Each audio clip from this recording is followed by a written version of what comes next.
एक बार श्री तुकाराम जी महाराज देहू, महाराष्ट्र में देहू में रहते थे। वहीं पास में एक पर्वत था, उस पर्वत पर बैठ करके श्री तुकाराम जी भजन करते थे। अकाल पड़ा था, तो उस अकाल में इनकी पत्नी और बेटे की मृत्यु हो गई, भोजन नहीं मिलने की वजह से।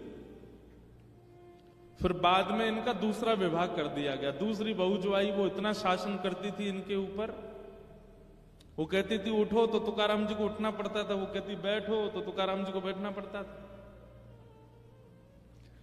एक बार एक तुकाराम जी के पास एक बालक गया, बालक ने जाके कहा तुकाराम जी मेरे सब परिवार के लोग मेरे पीछे पड़े, ब्याह कर लो ब्याह कर लो ब्याह कर लो। मैंने सबसे कहा है आप कहोगे तो मैं ब्याह करूंगा, क्योंकि उस बालक को पता था तुकाराम जी कभी नहीं कहेंगे। भाई दूध का जला छाछ भी फूंक फूंक के पीता है, और वो तुकाराम जी खुद इतनी पीड़ा में हैं, वो किसी और को पीड़ा में क्यों डालेंगे। तो बालक अपने परिवार वालों को लेके आया, बोले तुकाराम जी बोल देंगे ब्याह कर लो तो मैं कर लूंगा। वो उसको विश्वास था कि तुकाराम जी मना करेंगे। सब परिवार के लोग आए, बोले आप बोल दीजिए, ये ब्याह नहीं कर रहा है, इतने दिन हो गए, आप बोल देंगे तो इसका ब्याह हो जाएगा। बोलता है आप बोल दोगे तो फिर ये ब्याह कर लेगा। तुकाराम जी बोले निश्चित, अभी इसी वक्त इसका ब्याह कराओ। बालक बोला तुकाराम जी ये आप ईर्ष्यावश बोल रहे हो ना, आप ये चाहते हो कि जो पीड़ा आपको हो रही है वो मुझे भी हो।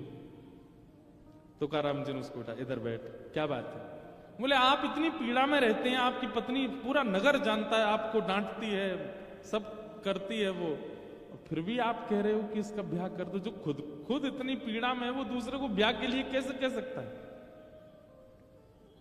इतनी प्रतिकूल पत्नी आपकी, फिर भी आप बोलते। तो तुकाराम जी बोले देख एक मेरी बात सुन, देख अगर अनुकूल पत्नी आ जाए, जैसा तू है वैसी तेरी पत्नी आ जाए तो फिर कोई दिक्कत नहीं है, तू भी भजन करना वो भी भजन करेगी। और अगर प्रतिकूल पत्नी आ जाएगी तो एक गांव में दो तुकाराम हो जाएंगे, मैं भी और तू भी। अकेले तुकाराम से क्या काम चले। बोले सब मेरे को प्रणाम करने आते हैं दूर दूर से। छत्रपति श्री शिवाजी महाराज दंडवत करते थे तुकाराम जी महाराज को। बोले गांव में मेरे घर में मेरा सम्मान नहीं है, लेकिन बाहर देख लाखों की तादाद में लोग दर्शन करने आते हैं। अनुकूल पत्नी होगी तो दोनों भजन करना, प्रतिकूल होगी तो एक तुकाराम और बन जाएगा। मतलब तुकाराम जी क्या बोले, मेरे तुकाराम बनने का बहुत बड़ा कारण मेरी प्रतिकूल पत्नी। ये विपरीत है, इसीलिए मैं ठाकुर जी के ज्यादा समीप हूं। ये अनुकूल होती तो इससे मेरा प्रेम हो जाता, ये मेरे अनुकूल होती तो मैं इसी का ध्यान रखता, इसी के पास रहता, इससे बातें करता, इसकी सुनता, इसी में ही रमा रहता। लेकिन ये प्रतिकूल है, इसलिए इसके बट का प्रेम भी मैं विट्ठल से करता हूं, और बस चुपचाप सुनता हूं क्या बोलती है, जो कहती है सह लेता हूं, मारती है कभी कुछ कह देती है तो कोई दिक्कत नहीं। ऐसे से तुकाराम जी महाराज। तो उनके बारे में मैं क्या बता रहा था कि हम लोग जब धन की अधिकता हो जाती है तो कहीं ना कहीं हमारे मन में आ जाता अब इससे कुछ भोग भोगा जाए, इससे कुछ ऐसा किया जाए जो पाप जन्य है। या विश्वास मानिएगा, धन अधिक हो जाए और व्यक्ति के जीवन में सत्संग नहीं है तो धन की अधिकता उसको कभी ना कभी पाप की ओर ले जाती है। तो जब छत्रपति शिवाजी महाराज को पता चला कि श्री तुकाराम जी महाराज की पत्नी और बेटा, पहली पत्नी और बेटा इसलिए मर गए क्योंकि अकाल में उनके यहां भोजन नहीं था, तो शिवाजी महाराज ने किसी से पूछवाया, बोले इनके घर की स्थिति कैसी है। कहा बोले ज्यादा अच्छी नहीं है, बस ये भक्त हैं इसलिए इनका नाम तो बहुत है पर धन नहीं है इन पे। तो शिवाजी महाराज ने खूब सारी बैलगाड़ियों में भर करके सुंदर सुंदर रत्न भेजे तुकाराम जी महाराज के पास। मंत्री आया और मंत्री ने आकर के कहा, बोले महाराज छत्रपति शिवाजी महाराज ने आपके लिए कुछ भेंट भेजी है। भेंट को देख करके उन्होंने तुरंत मना किया, मुझे नहीं चाहिए, इसको ले जाओ। बोले क्यों नहीं चाहिए। तब दो बातें कही तुकाराम जी ने, ध्यान से सुनना। पहली बात कहते हैं जो पाप का मूल है उसको मैं क्यों लूं? मंत्री जी एक बात मुझे बताइए, दुनिया में जितने पापी हैं सबके नाम गिनो। पापियों के नाम याद हो तो पापियों के नाम गिनो। आप भी अगर किसी पापी को जानते हैं, वैसे तो किसी को पापी मानना नहीं, लेकिन फिर भी जो पाप कर्म करता हो, कोल्हापुर में हो या कहीं भी हो, आपकी रिश्तेदारी में हो, मित्रों में हो, जो पाप कर्म करता हो। पाप कर्म किसको कहते हैं? परस्त्री गमन को पाप कर्म कहते हैं। माता पिता की अवहेलना करने वाले को पाप कर्म कहते हैं। अपनों से ही द्वेष रखने वाले को पाप कर्म कहते हैं। मांस मदिरा आदि भक्षण करने वाले को पाप कर्म कहते हैं। अधर्म के मार्ग पर चलने वाले को पाप कर्म कहते हैं। कुदृष्टि रखने वाले को पाप। तो ये सब जिसके अंदर हो, आप खुद विचार कर लो, कहीं ना कहीं उसके पास धन का स्रोत होगा, इसीलिए वो पाप के मार्ग पर है। कहीं ना कहीं धन का स्रोत है। और धन नहीं है, अगर वो धनवान नहीं है तो लोभ ही होगा। ये लोभ और धन यही पाप करवाते हैं। सब लोग इधर देखिए, बहुत ध्यान से सुनिए। तुकाराम जी महाराज पहली बात कहते हैं कि जो पाप का मूल है, जो पाप का बीज है, वो मैं क्यों लूं? इसी से ही पाप कर्म की इच्छा प्रकट होती है, मुझे नहीं चाहिए। लेकिन तुम ज्यादा निवेदन करोगे तो दूसरी बात सुनो, बोले क्या? जिसको विठ्ठल रूपी रत्न मिल गया उसको संसारी रत्न की आवश्यकता नहीं है। जिसको साक्षात श्री कृष्ण रूपी रत्न मिल गया, पायो जी मैंने नाम रतन धन पायो, पायो जी मैंने नाम रतन धन पायो। वस्तु अमोलक दी मेरे सद्गुरु, वस्तु अमोलक दी मेरे सद्गुरु, वस्तु अमोलक दी मेरे सद्गुरु, वस्तु अमोलक दी मेरे सद्गुरु। पायो जी मैंने नाम रतन धन पायो, पायो जी माने नाम रतन धन पायो। जन्म जन्म की पूंजी पाए, जन्म जन्म की पूंजी पाए, जन्म जन्म की पूंजी पाए, जन्म जन्म की पूंजी पाए। जग में सभी घुमायो, जग में पायो जी मैंने नाम रतन धन पायो, पायो जी मैंने नाम रतन। और कैसा है ये धन? खर्च ना खूटे, चोर ना लूटे, खर्च ना खूटे, चोर ना लूटे। दिन दिन बढ़त सवायो, दिन दिन बढ़त सवायो। पायो जी मैंने नाम रतन धन पायो, पायो जी मैंने नाम रतन धन पायो। मीरा के प्रभु गिरधर नागर, मीरा के प्रभु गिरधर नागर। गाओ। मीरा के प्रभु गिरधर नागर, मीरा के प्रभु गिरधर नागर। हरस हरस जस गायो, मैं तो हरस हरस जस गायो। पायो जी मैंने नाम रतन धन पायो, पायो जी मैंने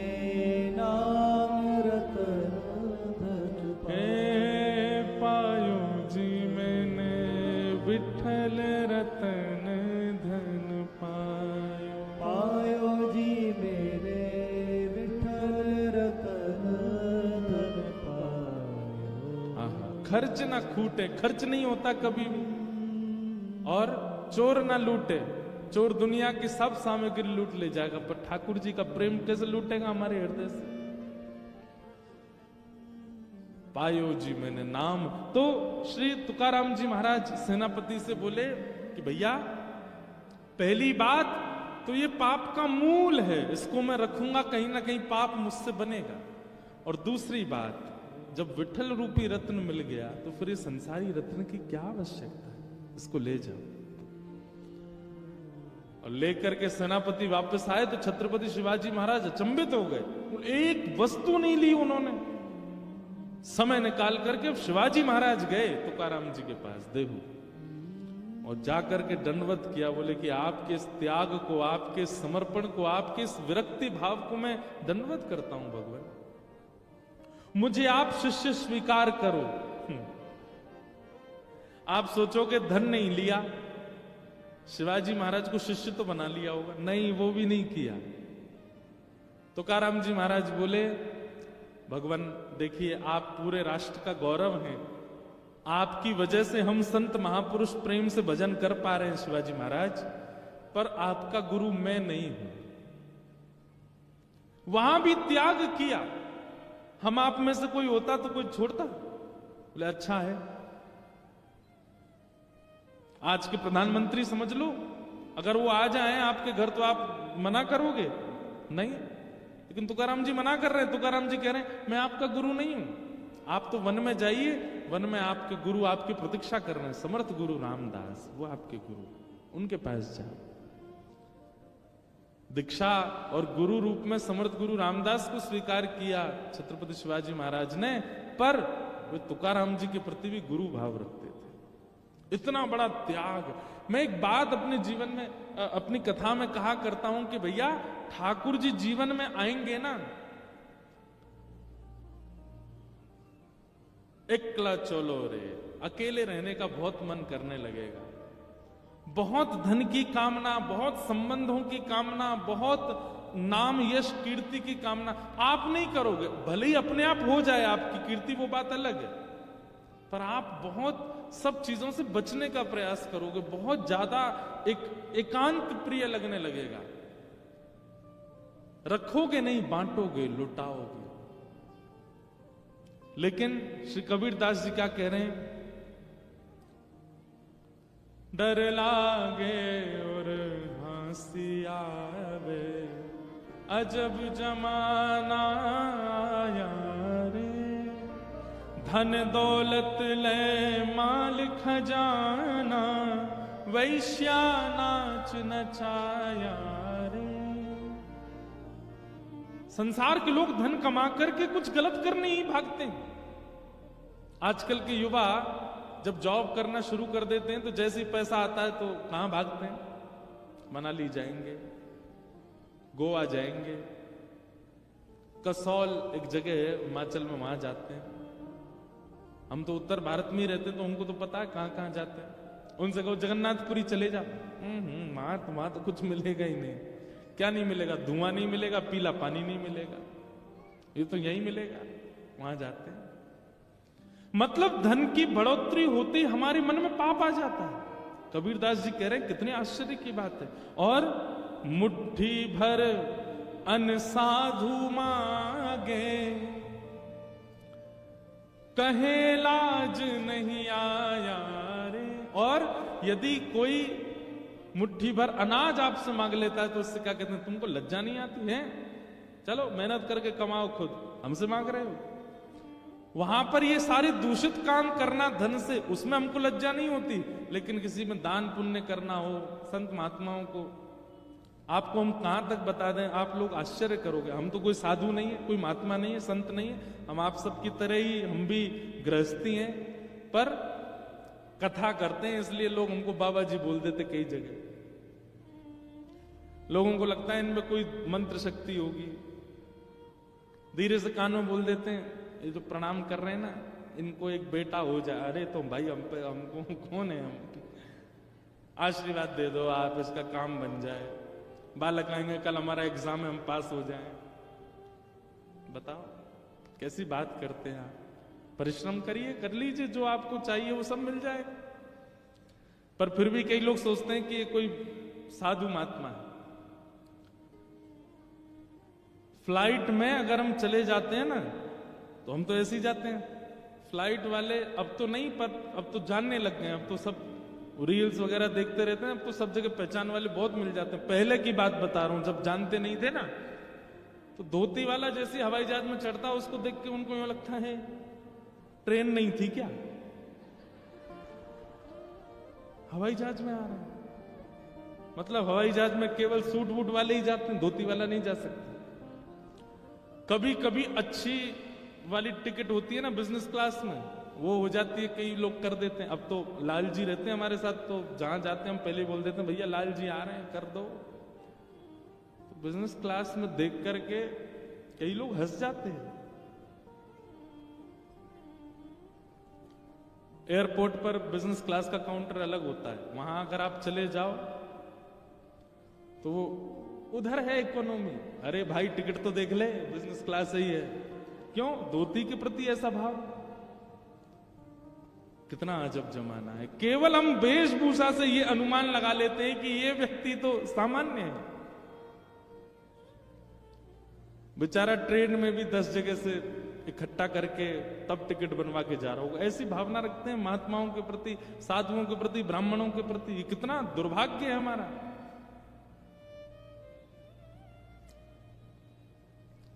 डर लागे, आज से 500 साल पहले कबीरदास जी लिख के चले गए वो बात जो आज घट रही है।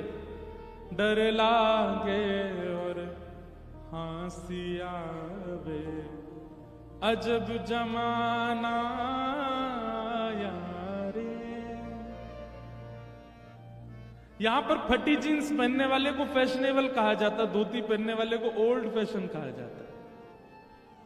लेकिन हम तो फिर भी भैया बड़े प्रसन्नता से घूमते हैं। व्यक्ति तैयार क्यों होता है? कि लोग उसको देखें। इसीलिए तैयार होता है। महंगी कपड़े क्यों पहनता है? कि लोग उसको देखें। आप चलो बढ़िया 5-10 हजार के कपड़े पहन के, हम चल रहे हैं 300 रुपया के कुर्ता धोती पहन के। देखते हैं दोनों में से किसको ज्यादा देखते हैं लोग। हमको ही देखेंगे, हम पे ही दृष्टि जाएगी सबकी। भले ही आजकल तो जान पहचान से देखने लग जाएं, लेकिन वैसे भी रूप वेशभूषा से देखने लगेंगे। वो कुछ अलग है, कुछ इनका अद्भुत है। एक बात कह दें हम, 15 अगस्त को स्वतंत्रता दिवस मनाने का अधिकार केवल उसका है जो धोती पहनता है, क्योंकि आज तक उसने अपनी वेशभूषा का त्याग नहीं किया। ये पैंट हमारी वेशभूषा है नहीं, अंग्रेज दे के गए थे हमको। हम पैंट पहन के तिरंगा फहराते हैं। तिरंगा भी कहता होगा कि भाई तुमने जो पोशाक पहनी है, ये पोशाक तो अंग्रेजों की ही है, ये है असली भारतीयों की पोशाक। देखो पीछे जितने भक्तों के आपको स्वरूप दिखेंगे, एक भी पैंट में दिख रहा आपको? सब धोती में है। और छोड़ो, आज तक पंडरीनाथ भगवान ने पहना, आज भी धोती पहनते, 5000 सालों से विराज रहे हैं। असली स्वतंत्र तो हम और हमारे ठाकुर हैं। असली स्वतंत्र तो हम हैं कि आज तक अपनी वेशभूषा में व्यवस्थित है। मुट्ठी भर अन्न साधु मांगे, कहत लाज नहीं आया रे। डर लागे और हंसी आवे, अजब जमाना यारे। कल ये प्रसंग हमको वो पुरंदर दास के प्रसंग में हमको सुनाना था। जब भगवान मांगने के लिए आए उसके यहाँ, तो वो कहने ऐसे चले आए, तन पे नहीं लगता, चल दिए कलकत्ता। तब ये गाना था, और तब हमने कहा था कि बाद में याद दिलाना। आपने लास्ट में याद दिलाया, आज शुरुआत में ही गा रहे हैं। और क्या कह रहे हैं कबीरदास? कथा होत, सुनिएगा, कथा होत तहां श्रोता सोवे। हमारी कथा में कोई नहीं सोता, ये तो हम पे बड़ी कृपा है। पहले सोते थे, आजकल नहीं सोते हैं। आजकल तो हम इतनी जोर से बोलते हैं और दूसरा नजर घुमाते रहते हैं, तो लोग बाग सो नहीं पाते। फिर भी दुक्का इक्का कोई ऐसा कोने में सो जाता है। कथा होत तहां श्रोता सोवे, वक्ता मूड पछाया रे। डर लागे और हंसी आवे, अजब जमाना आया रे। कथा में तो नींद आने लगती है, कथा में तो यूं लगने लगता अब हम पे ये काम है करना है। कथा में कई लोग व्यसनी बैठते हैं। व्यसनी, कई लोगों को चाय का व्यसन होता है, कई लोगों को बीड़ी का व्यसन होता है। व्यसनी व्यक्ति ऐसी जगह बैठता है जहां से एग्जिट पास हो, नेक्स्ट समय मिले तो जाके कुछ व्यसन करे आऊं। लेकिन होए जहां कहीं स्वांग तमाशा, होए जहां कहीं स्वांग तमाशा, तनिक ना नींद सताया रे। यहीं बाहर अभी कोई तमाशा हो जाए, कोई स्वांग हो, कोई संसारी कुछ होने लग जाए, एक पल के लिए नींद नहीं आएगी। कथा में नींद आने लगती है। डर लागे और हंसी आवे, अजब जमाना आया रे। और भांग तंबाकू सुल्फा गांजा, भांग तंबाकू सुल्फा गांजा, मांस खूब उड़ाया रे, मांस खूब उड़ाया रे। भांग खाएंगे, तंबाकू खाएंगे, दुनिया भर के धुआं निकालने के आजकल तो नए नए फ्लेवर आ गए हैं। फ्लेवर्ड धुआं निकालते हैं अब लोग, अलग प्रकार। नेक नेक आगे खिसक के आओ थोड़े थोड़े, यानी बैरिकेटिंग तोड़ के नहीं, पीछे वाले नेक नेक आगे आ जाओ, थोड़ी थोड़ी जगह हो जाए।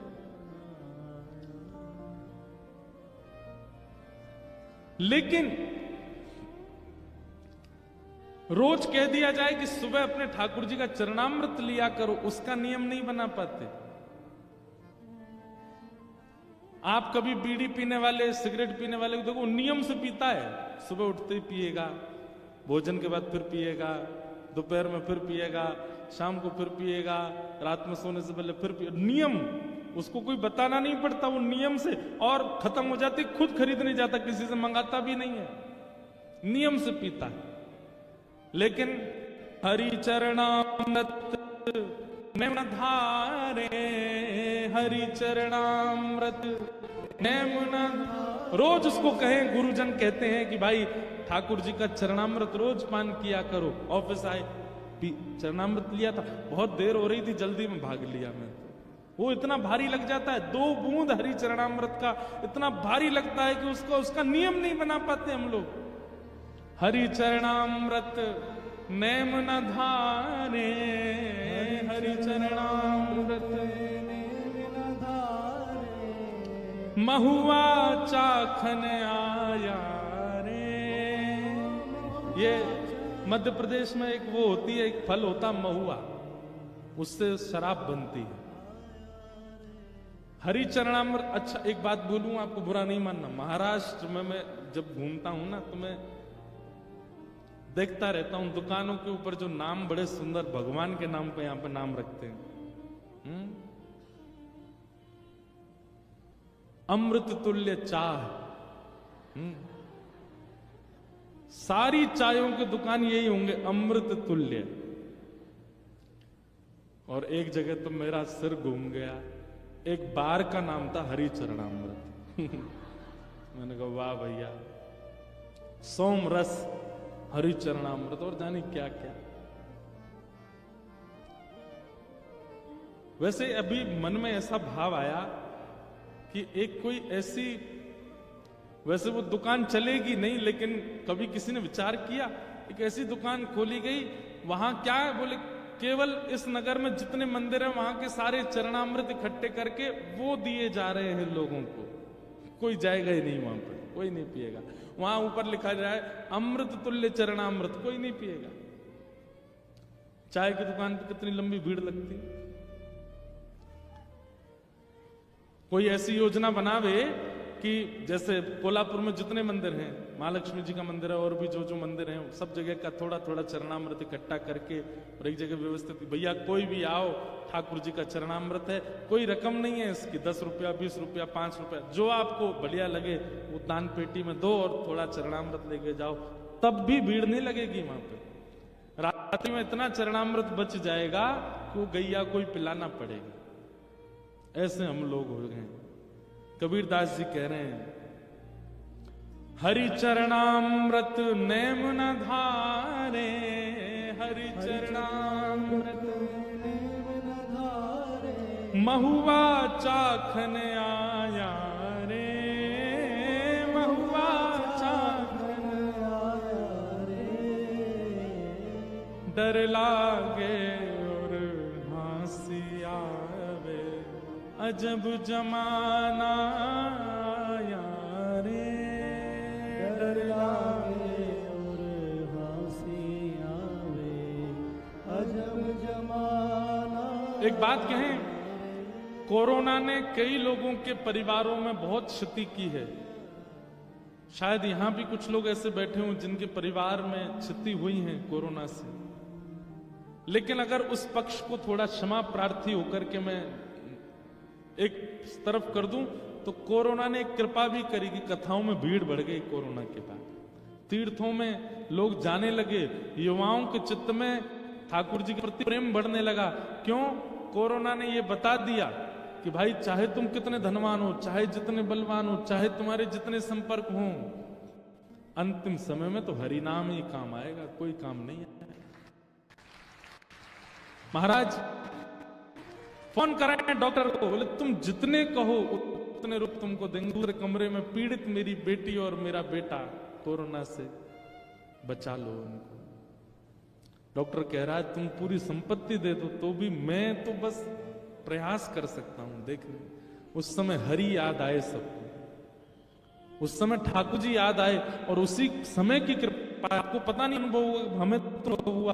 कोरोना के बाद लोगों में श्रद्धा उमड़ने लगी, विश्वास जग गया ठाकुर जी के लिए, प्रेम हो गया। क्यों?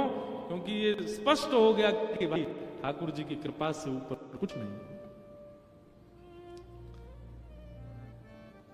तो डर लागे और हंसी आवे, अजब जमाना